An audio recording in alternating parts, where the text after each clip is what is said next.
wisdom to increase intellect and knowledge.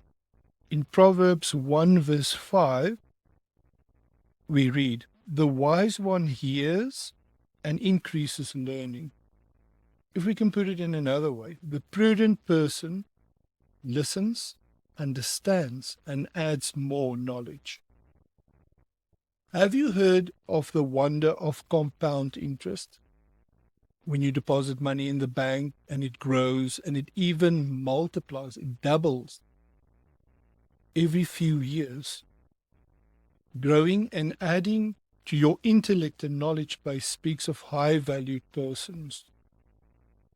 Even businessmen in the world is looking for high-valued talents with potential in growing their businesses.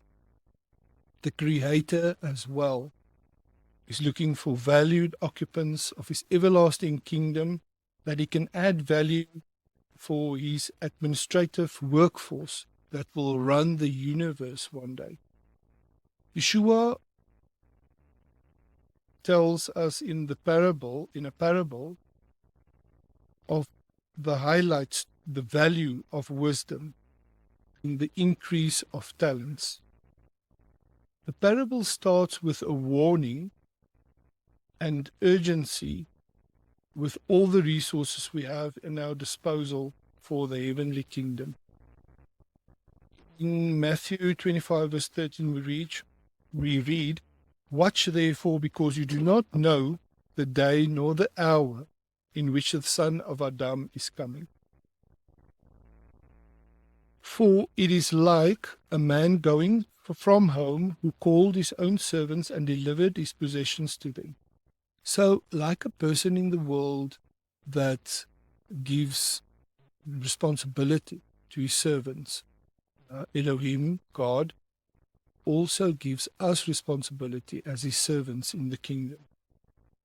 To the one he gave 5 talents, and to the other 2, and to the other 1. Each one according to his ability. Each one of us has our own abilities. We can't compare ourselves with others because we all have our own special talents. Elohim, the Creator, wants us to develop these talents so that we can utilize them in His kingdom.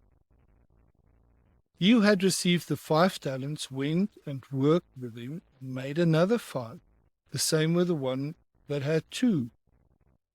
But he who had received the 1 went away and dug in the ground and hid the silver of his master.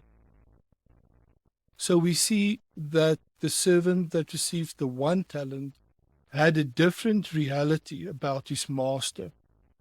His mindset was one of a slacker, and he did not want to perform because he found his master unjust.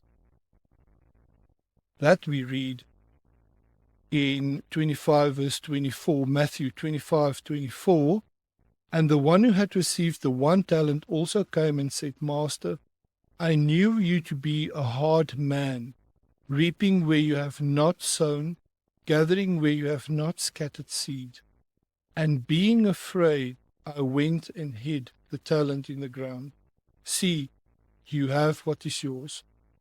If we have a negative relationship with the Creator, with God, then we do not take up our responsibility as citizens of the kingdom to perform and to develop our talents. It's very important that we have a healthy relationship with the Creator. Let's hear what Yeshua says, what will happen.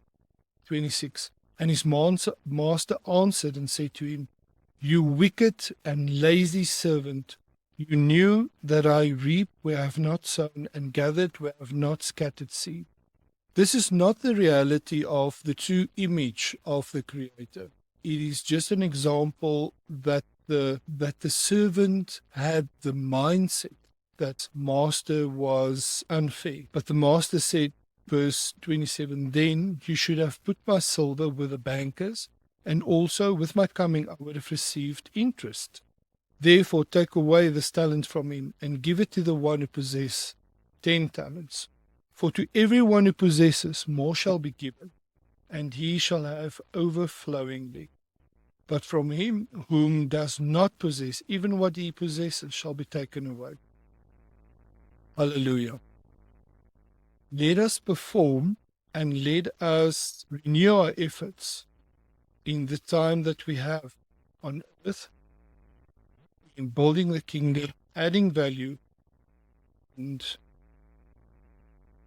being the best that we can be, and developing our talents for the kingdom. Amen.